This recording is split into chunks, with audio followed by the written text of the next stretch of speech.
պարոն Արման Թաթոյանին։ Խնդրեմ, պարոն Թաթոյան։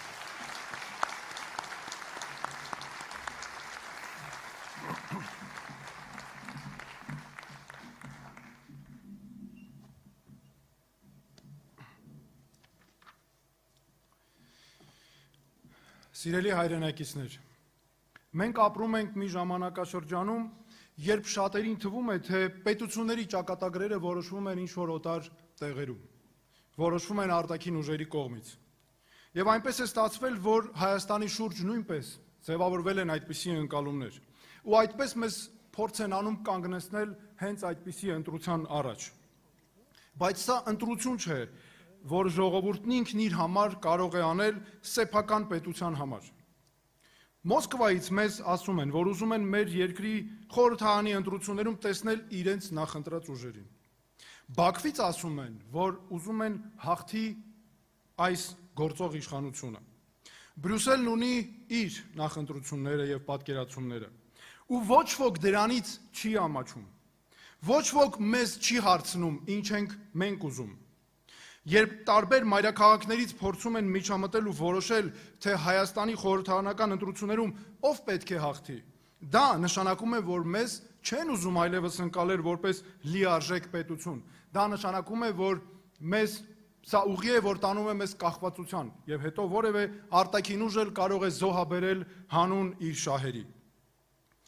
Հայաստանի ընտրությունները չեն կարող լինել օտար շահերի համար հանրաքվեի։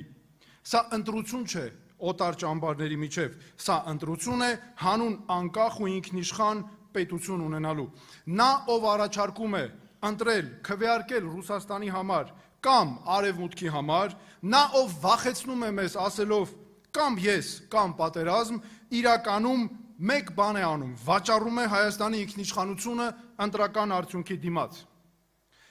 Երկրի արտաքին քաղաքական ուղին ձևավորվում է, որոշվում է երկրի շահերով, այդ շահերի վրա հիմնված միջազգային պարտավորություններով, ինստիտուտներով, այլ ոչ թե վախերից ելնելով։ Զորեղ բանակ, կայուն ինստիտուտներ, հաշվարկված դիվանագիտություն, խելամիտ որոշումներ եւ արդար պետություն։ Եվ ոչ թե հարմարվողականություն, արդարացումներ եւ անընդհատ զիջումներ։ Մենք արդեն տեսել ենք, թե ինչ է նշանակում, թե ինչ է լինում, երբ պետությունը չի կարողանում պաշտպանել իր ազգային շահերը, չի կարողանում պատասխան տալ, երբ փորձում են նվաստացնել կամ ոտնձգել այդ պետության նկատմամբ։